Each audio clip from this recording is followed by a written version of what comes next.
Vamos ahora a leer la palabra del Señor en Primera de Juan, y en el capítulo 3.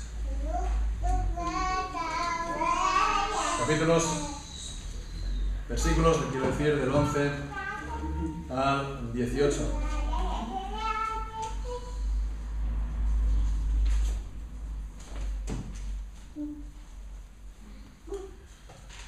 Dice así la palabra del Señor: porque este es el mensaje que habéis oído desde el principio, que nos amemos unos a otros. No como Caín, que era del maligno y mató a su hermano. ¿Y por qué causa lo mató? Porque sus obras eran malas y las de su hermano justas. Hermanos míos, no os extrañéis si el mundo os aborrece. Nosotros sabemos que hemos pasado de muerte a vida en que amamos a los hermanos. El que no ama a su hermano permanece en muerte. Todo aquel que aborrece a su hermano es homicida, y sabéis que ningún homicida tiene vida eterna permanente en él. En esto hemos conocido el amor, en que Él puso su vida por nosotros. También nosotros debemos poner nuestras vidas por los hermanos. Pero el que tiene bienes de este mundo y ve a su hermano tener necesidad y cierra contra él su corazón, ¿cómo mora el amor de Dios en él? Hijitos míos, no amemos de palabra ni de lengua, sino de hecho y en verdad. Amén. El Señor bendiga su santa palabra. Amén. Una de las marcas más claras del liberalismo teológico, del modernismo, es que lo que hace normalmente es oponer y hacer como contrarios a la obediencia, la ley y los mandamientos de Dios por una parte y el amor cristiano por otro. ¿No lo hemos escuchado esto nunca, alguna vez? ¿No? Siempre pues se hace esta división, se oponen estas dos cosas, estas dos ideas. Estaría pues según ellos, por un lado, el espíritu legalista, ¿no? El espíritu legalista, que sería pues de las personas así en plan quisquillosas, que son pues muy escrupulosas consigo misma, con los demás, que siempre pues están al detalle de los mandamientos. Esto sería pues lo propio de los fariseos y de los escribas, ¿no? Que son hipócritas. Y después por otra parte estaría el amor cristiano, que sería la enseñanza de Jesús. Y entonces esto es lo que los creyentes, por supuesto, tenemos que seguir. Y claro, también aplicando a su manera lo que dice Jesús también en el Sermón del Monte de no juzgar para no ser juzgados, pues entonces de esta manera como resultado la Biblia, los mandamientos de Dios, pues dejarían de regir para nosotros, ¿no? Ya no serían pues nosotros regidos más allá que por la ley del amor, sin pues tener que juzgar para nada a ningún hermano, ninguna hermana o ni siquiera a nadie en el mundo.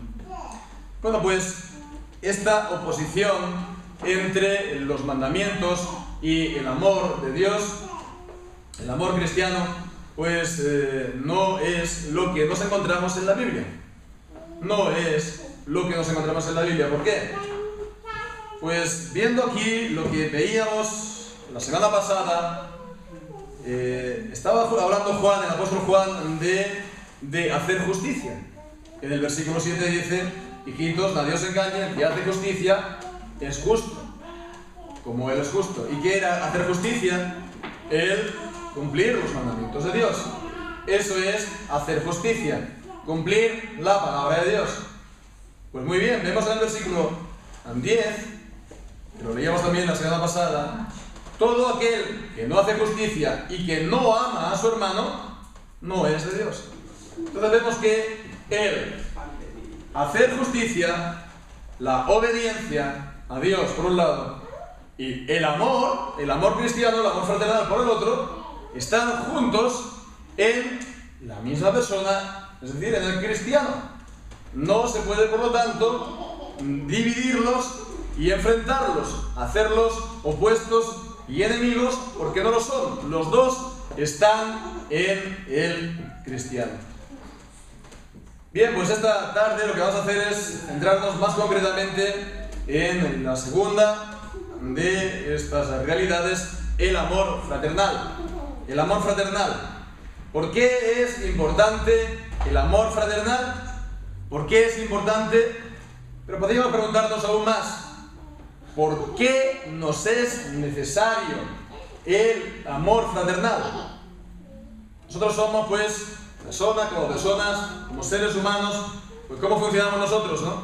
Funcionamos, hacemos las cosas si vemos que estas cosas son necesarias. Si no vemos la necesidad de hacerlo, pues entonces pensamos que eso, pues, o no tiene mucha importancia, o también, si lo dejamos de hacer, tampoco pasa nada. Entonces, si comprendemos la necesidad, que es necesario, esto nos va a incitar a hacerlo y a abundar más y más en él.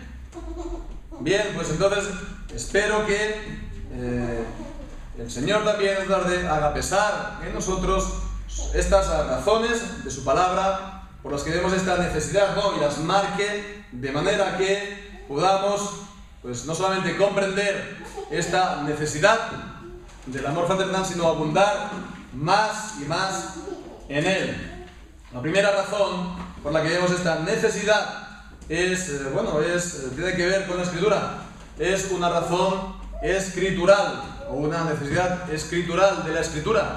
Podríamos decir de precepto, es decir, de lo que Dios ha establecido en su santa palabra.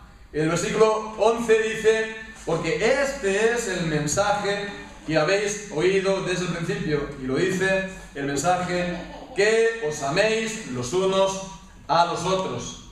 Entonces vemos que aquí está hablando del mensaje o del anuncio. El versículo es la misma palabra que en el capítulo 1, versículo 5 dice: este es el mensaje que hemos oído de él y os anunciamos. Dios es luz y no hay ningunas tinieblas en él. Y en cuanto, pues, a este mandamiento, que nos amemos los unos a los otros, pues fijémonos que en el capítulo 2, en el capítulo 2, versículo 7, está hablando de esto como un mandamiento, ¿no? No solo como un mensaje, sino también como un mandamiento. Dice: hermanos, no os escribo mandamiento nuevo, sino el mandamiento antiguo que habéis tenido desde el principio. El mandamiento antiguo es la palabra que habéis oído desde el principio. Y el versículo 9 vemos que tiene que ver también todo esto con el amor fraternal. Dice: el que ama a su hermano permanece en la luz y en él no hay tropieza. En el capítulo 4 también, versículo 11, está hablando también del amor. Amados, si Dios nos ha amado así, debemos también nosotros amarnos los unos a los otros. Así, por lo tanto, vemos que esto, pues, es el mandamiento del amor fraternal, que, como decía al principio, pues por parte del liberalismo, etcétera, del modernismo, muchas veces se presenta como la gran novedad, ¿no? La gran novedad del cristianismo con respecto, pues, al Antiguo Testamento, a la ley del talión, el ojo por ojo, etcétera, etcétera. Pues entonces ahora es Jesús, es el Sermón del Monte, etcétera, etcétera, y entonces es el amor. Pues fijémonos que no es así, porque ¿qué nos dice aquí en el versículo 11? Este es el mensaje que habéis oído desde el principio. ¿Desde qué principio? ¿De cuándo está hablando aquí? Pues desde siempre, desde toda la historia del pueblo de Dios. ¿También en el Antiguo Testamento? Pues sí, también en el Antiguo Testamento, porque este mismo mandamiento proviene de la misma ley. En Levítico capítulo 19, versículo 18, fijémonos lo que ya había dejado por escrito Moisés: no te vengarás ni te guardarás rencor a los hijos de tu pueblo, sino amarás a tu prójimo como a ti mismo, yo Jehová. Y fijémonos también que este mandamiento, juntamente con este otro de Deuteronomio capítulo 6, versículo 5.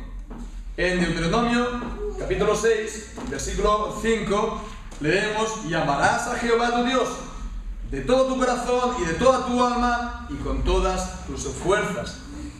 Entonces, estos dos mandamientos en el Nuevo Testamento, en el Evangelio, vemos que Jesús dice que eran los mayores, los más grandes de la ley. No hay mandamientos mayores de la ley. Cuando le preguntó pues un escriba: ¿cuáles son, maestro, los mandamientos mayores de la ley? Pues citó estos: amarás al Señor tu Dios con todo tu corazón y también a tu prójimo como a ti mismo. Y dijo: pues de estos dos mandamientos dependen la ley y los profetas. Es decir, la ley y los profetas es el Antiguo Testamento. Depende la ley y los profetas. Con lo cual, fijémonos que estos, como dependen de ellos, pues de estos mandamientos, significa por lo tanto que el amor, tal como se entiende hoy en día, pues es algo, pues bueno, un sentimiento, una emoción, algo incontrolable, algo indescriptible, no lo sé. Pero en la Biblia el amor tiene un contenido. No es solamente un sentimiento que uno tiene, sino es un contenido, y ese contenido pues está en los mandamientos de Dios. Por eso el apóstol Pablo, cuando explica en Romanos, en el capítulo 13, en Romanos capítulo 13, está explicando pues esta relación entre el amor y la ley. Dice en el versículo 8: no debáis a nadie nada, sino el amaros unos a otros, porque el que ama al prójimo ha cumplido la ley. Porque no adulterarás, no matarás, no hurtarás, no dirás falso testimonio, no codiciarás. Y cualquier otro mandamiento en esta sentencia se resume: amarás a tu prójimo como a ti mismo. El amor no hace mal al prójimo, así que el cumplimiento de la ley es el amor.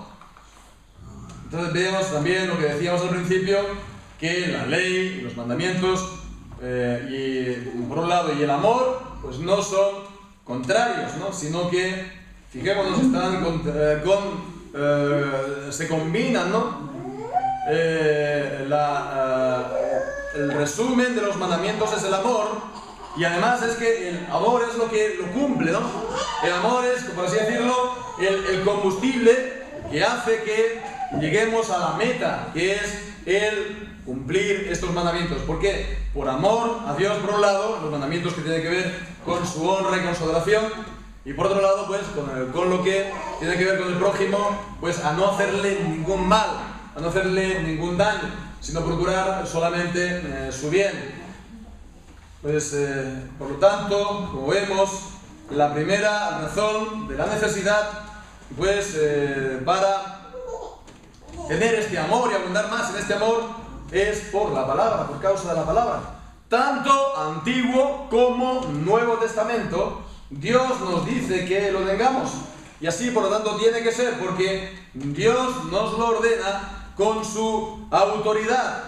Esto ya es razón más que de sobras para que nos apliquemos a guardar entonces pues los mandamientos, y también a abundar en este amor por los demás, porque Dios lo ha dicho en su santa palabra. Si uno pues se relaja, si uno se enfría en este amor fraternal, pues entonces fijémonos, acordémonos, es Dios quien nos lo dice en su santa palabra, y esto, decíamos, es razón más que suficiente para recibir esta palabra con su autoridad, someternos a lo que Él nos dice, asentir y entonces obedecer. Esta sería pues una razón, ya digo, en sí misma más que de sobras, pero aquí vemos más a continuación.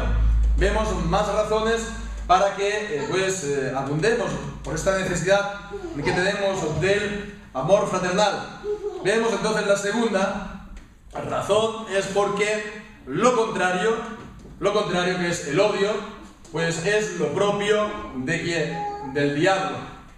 Es lo propio del diablo.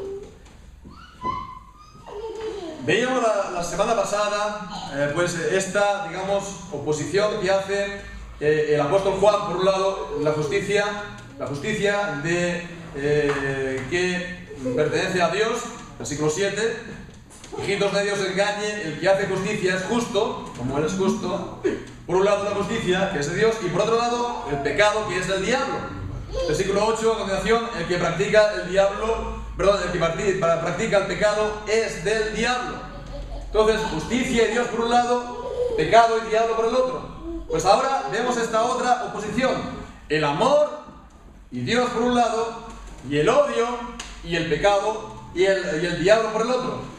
Fijémonos porque aquí nos encontramos también estos otros personajes, ¿no? El apóstol aquí pues está también sacando a otros personajes. Primeramente, aquí en el versículo 12 está hablando de Caín. Pues Caín, ¿no? Dice, no como Caín, que era del maligno, es decir, del diablo, y mató a su hermano. ¿Por qué causa lo mató? Porque sus obras eran malas y las de su hermano justas. Tenemos la historia de Caín y de Abel en el Génesis 4. Sabemos pues que los dos presentaron un sacrificio, y entonces pues Dios miró y aceptó el presente, la ofrenda de Abel, y pues no aceptó, no recibió con agrado la de Caín, y entonces se ensañó su semblante, dice la palabra, y al final estaban los dos juntos en el campo, se levantó y mató a Abel. Bien, pues fijémonos que aquí el apóstol Juan está escribiendo, inspirado por el Espíritu Santo, y también está pues comentando pues más acerca de Caín y Abel.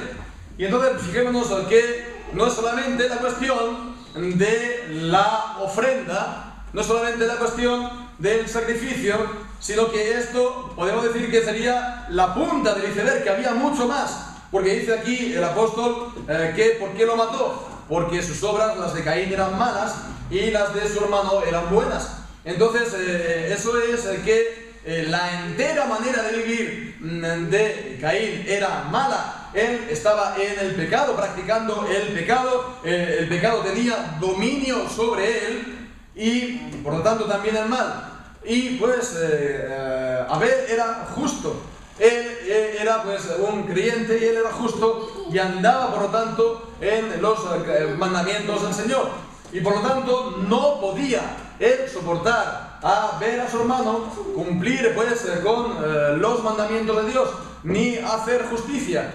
Él aborrecía entonces a su hermano por lo que él veía, por la vida de su hermano, su conducta, su comportamiento, porque no lo podía soportar. A veces se dice que fue por envidia, ¿no? La muerte de Abel, ¿no? Muchas veces aquí pues se dice, no, caínitas, hay que ser caínitas, y se habla de la envidia, pero no es exactamente esto como lo que nos dice la palabra de Dios.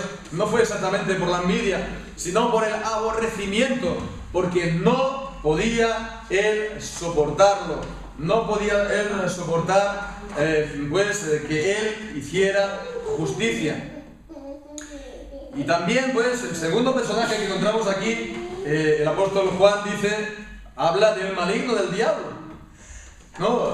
Ahí también entonces nos lleva a pensar acerca del diablo, que también veíamos la semana pasada que él también se había rebelado, había sido creado inocente por el Señor y justo, santo, pero se rebeló también en contra de Dios. Y bueno, pues él había caído en el pecado, y Adán y Eva todavía eran inocentes, todavía eran santos, y todavía eran justos y no habían pecado.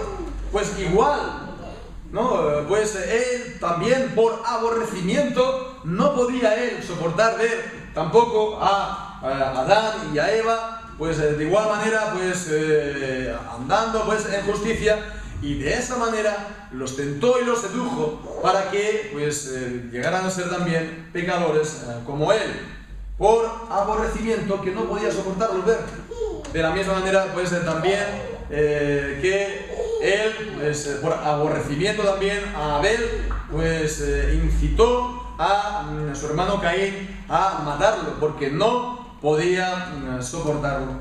Pero también vemos otro tercer personaje, el mundo, en el versículo 13. Hermanos míos, no os extrañéis si el mundo os aborrece. El mundo también aborrece a los cristianos. Esto ya lo dijo el Señor Jesús en Juan capítulo 15. El mundo también aborrece a los creyentes. Dice en el versículo 18 y 19: si el mundo os aborrece, sabed que a mí me ha aborrecido antes que a vosotros. si fuerais del mundo, el mundo amaría lo suyo, pero porque no sois del mundo, antes yo os elegí del mundo, por eso el mundo no os aborrece. ¿Por qué entonces el mundo no soporta a los cristianos? ¿Por qué los aborrece? ¿Por qué en la fábrica? ¿O por qué pues, en el lugar de trabajo? ¿O por qué en la clase? ¿En el colegio o en la universidad? ¿Por qué antiguamente en el servicio militar? ¿Por qué pues, los demás, la gente, pues, se ríen de los cristianos? ¿O le hacen el vacío? ¿O se apartan de ellos? ¿O los critican? ¿O murmuran de ellos? ¿O los marginan? ¿O lo ponen en un eslabón que no les corresponden? ¿Por qué? Incluso a veces los atacan. Pues porque los aborrecen. Porque ellos rechazan a Dios. Y porque los cristianos sirven a Dios. Porque ellos aman el pecado. Y porque a ellos pues, les gusta andar en pecado, revolcarse en el pecado. Y los cristianos pues sienten el pecado. Y pues se lamentan del pecado. Y quieren servir para Dios. Realmente para el cristiano pues el mayor dolor ha de ser en esta vida el pecado. El mayor dolor en la vida para el cristiano no ha de ser pues sus reveses o su mala suerte o sus problemas. No. Claro que si hay este tipo de cosas nos afecta, pero no puede ser esto mayor pena o mayor dolor que nuestro pecado, porque si no, entonces estamos diciendo que lo más importante no es Dios, para nosotros no es Dios, sino nosotros. Nosotros, nuestra comodidad, o nuestros planes, o lo que sea. Entonces, si nos quejamos más, o sentimos más nuestros reveses o pues los problemas, pues entonces nuestra suerte en esta vida, pues estamos diciendo que nos interesa más pues digamos nosotros propios, nuestro interés, que el Señor mismo. Entonces esto es algo que no va bien. Hemos de pensar que no nos merecemos nada del Señor. Hemos de pensar que lo peor son nuestros pecados, porque ofendemos con ellos a Dios, porque hacemos con ellos un gran mal a nosotros, a los demás, y eso es lo que tenemos que sentir realmente. En fin, bien, pues fijémonos, ¿no?, acerca de este aborrecimiento. Por un lado, pues lo tenía Caín, lo tiene el diablo, lo tiene el mundo. Bien, pues entonces, si un cristiano aborrece a otro cristiano, ¿de qué parte está? Parecería pues que está entonces en el lugar, en el bando del diablo y del mundo, ¿verdad? Cuando un cristiano aborrece a otro hay un grave y un serio problema, porque se está viendo entonces que tiene este mismo espíritu del diablo y del mundo. Esto es algo que no puede ser. Hay problemas a veces, puede haber problemas entre los creyentes que se tienen que tratar y que se tienen que intentar resolver. No todos somos iguales, pero podemos soportarnos y podemos pues recordar también que el amor, como dice la Escritura, cubrirá multitud de pecados. Bien, continuando adelante, vamos a ver ahora la siguiente razón. Sería, pues, también tiene bastante que ver con lo que hemos visto, que el amor es una marca de la regeneración espiritual. El amor es una marca de la nueva vida en Cristo. Vemos en el versículo 14, dice: nosotros sabemos que hemos pasado de muerte a vida en que amamos a los hermanos. El que no ama a su hermano permanece muerto. Fijémonos, ¿no? Dice, nosotros sabemos en esto. Nosotros sabemos que hemos pasado de la muerte a la vida. En el amor, en que amamos, ¿no?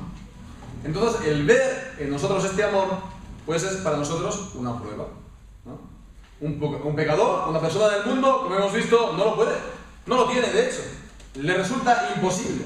Siente repulsión, ¿no? Está con los cristianos y le repelen los cristianos. Pero si tiene ese amor por los cristianos, pues entonces es una señal de la gracia y una señal de la vida de Dios en él. Fijémonos más que lo que dice aquí el apóstol Pablo, el apóstol Juan, llega más, ¿no?, a decir más que esto. Porque dice que, en el versículo 14, el que no ama a su hermano permanece en muerte. Ya no está diciendo solamente el que aborrece a su hermano, dice el que no ama a su hermano. Entonces, mientras que no se ame al hermano, mientras que no se ame al creyente, pues se puede decir que uno no es regenerado, que uno no ha nacido de nuevo, que uno no se ha convertido al Señor. Con lo que vemos que es realmente una señal indudable del nuevo nacimiento. A veces pues viene gente y entonces comienza a venir de fuera y nos decimos, bueno, esta persona realmente se ha convertido, parece que sí, parece que no. ¿Cómo verlo? Pues si vemos amor, si vemos simpatía, pero también vemos amor, este amor fraternal, este amor que, como decíamos antes, no es solamente un sentimiento, que también, pero que es un amor que busca hacer el bien y cumplir pues también todos los mandamientos de Dios para los hermanos. Bien, pues seguimos adelante también, porque en el siguiente, del versículo 15, explica la misma idea, pero hablando de su contrario. Decía la semana pasada, pues esta idea de la trenza, ¿no?, que el apóstol Juan muchas veces está comparando una idea con la contraria, avanza un poco y entonces pues sigue avanzando su pensamiento, su hilo de pensamiento.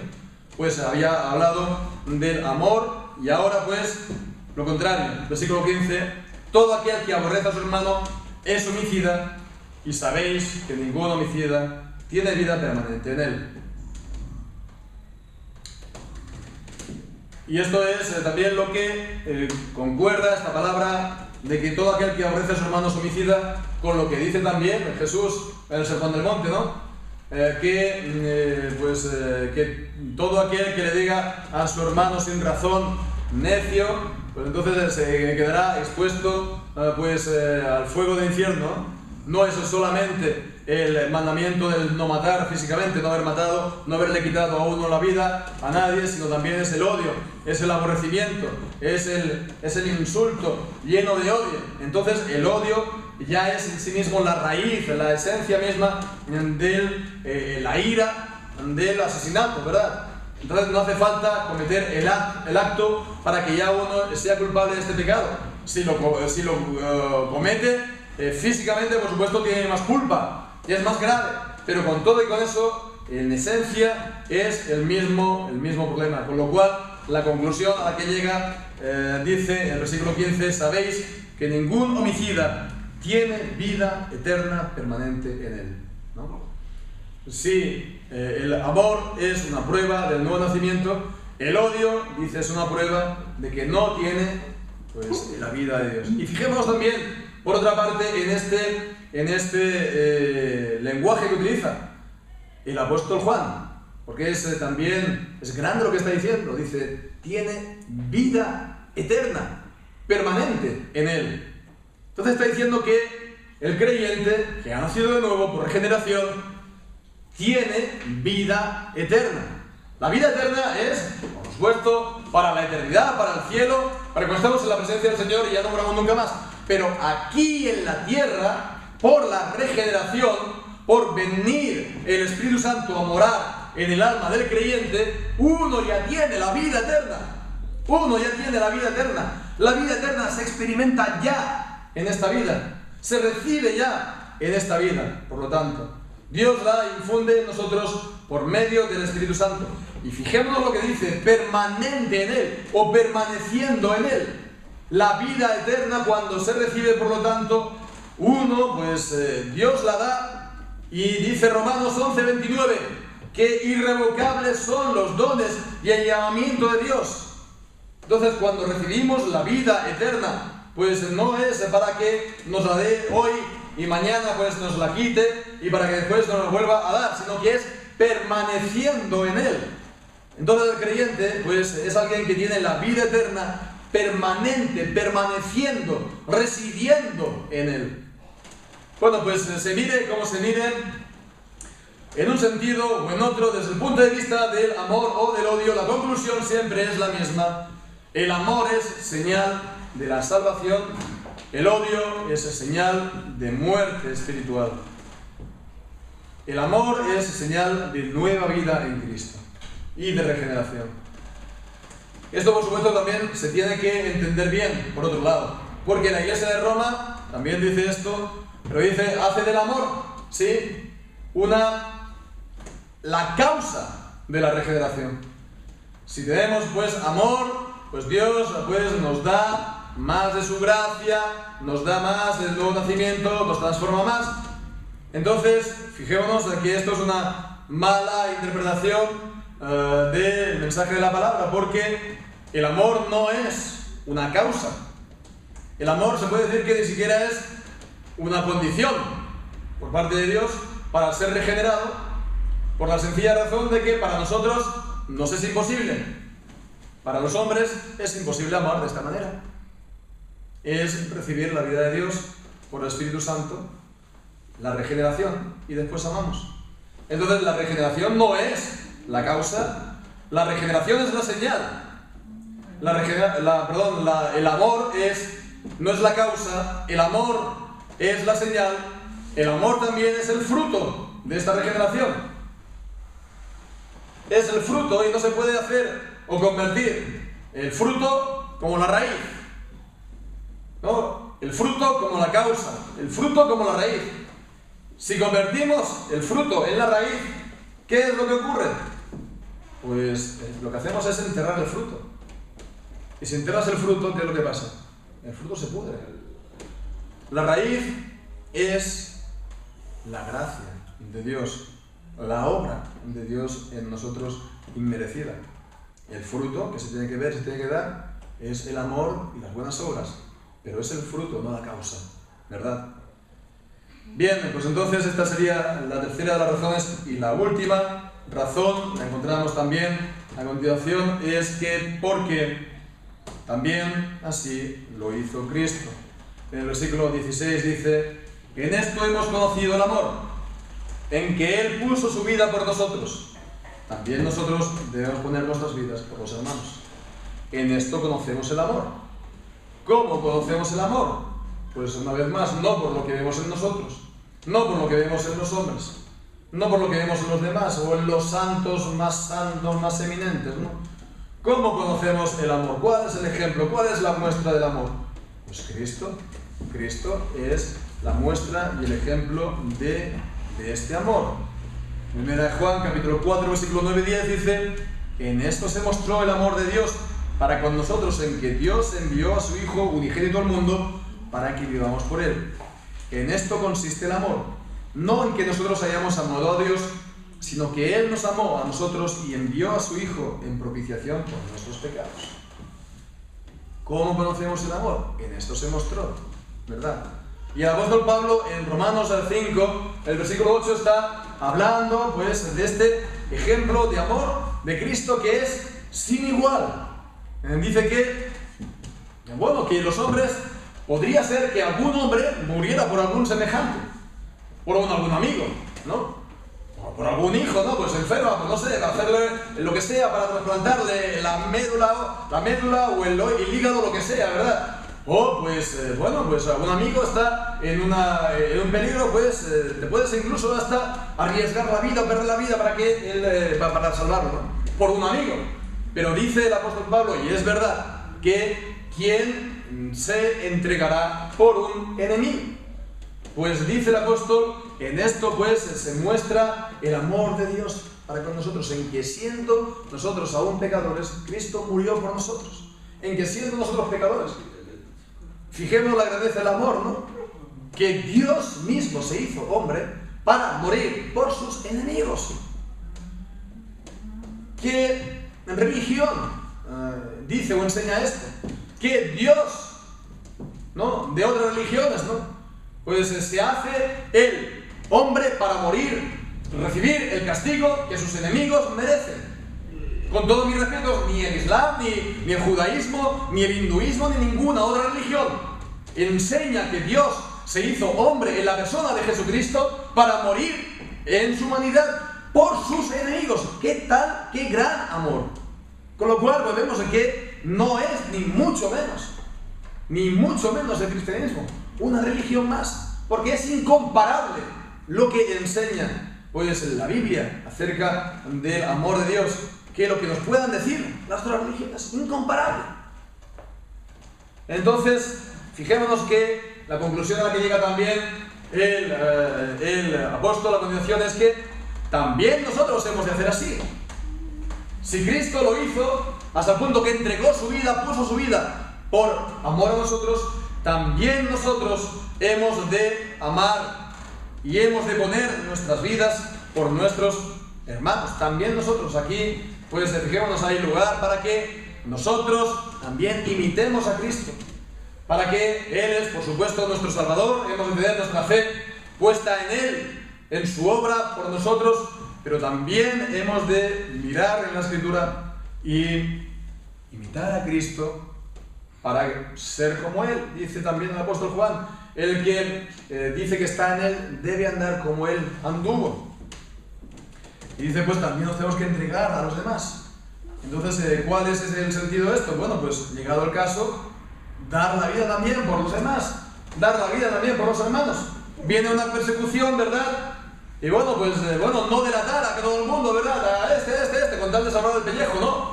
Si es necesario, pues uno entregar la vida también por los demás, ¿no? Pero a lo mejor no vamos a ver ninguna persecución de este tipo en nuestra vida, pero sin embargo hemos de seguir entregando nuestra vida por los demás.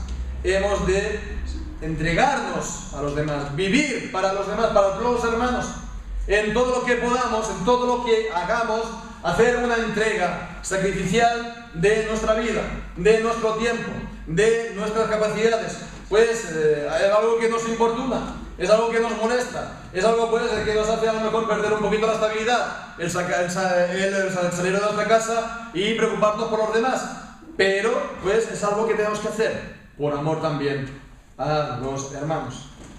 Bien, pues habiendo dicho todo esto, hermanos, vemos esta necesidad acerca del amor fraternal, de la palabra de Dios, de que el odio es el diablo, que también es una marca de nuestra nueva vida en Cristo, y que por último pues es también lo que hizo Cristo con nosotros. Vemos que son razones pues más que sobras para que andemos más y más en el amor, en poner en práctica el amor en nuestra vida. Y entonces podemos preguntarnos, bueno, pues ¿de qué manera? ¿De qué manera lo podemos hacer, no? Pues el apóstol Juan habla de una manera bien práctica. Habla de la manera, pues, de los bienes, ¿no? Compartir con ellos. El que tiene bienes de este mundo, versículo 17, y ve a su hermano tener necesidad y cierra contra él su corazón, literalmente dice sus entrañas, pues ¿cómo mora el amor de Dios en él? Entonces, pues, a nivel particular, a nivel pues personal, si vemos a un hermano, a una hermana pues pasarlo mal económicamente, pues podemos tomar la iniciativa, ¿no? Podemos tomar la iniciativa en tratar de ayudarle pues en la medida que podamos, ¿no? Para pues ayudarle.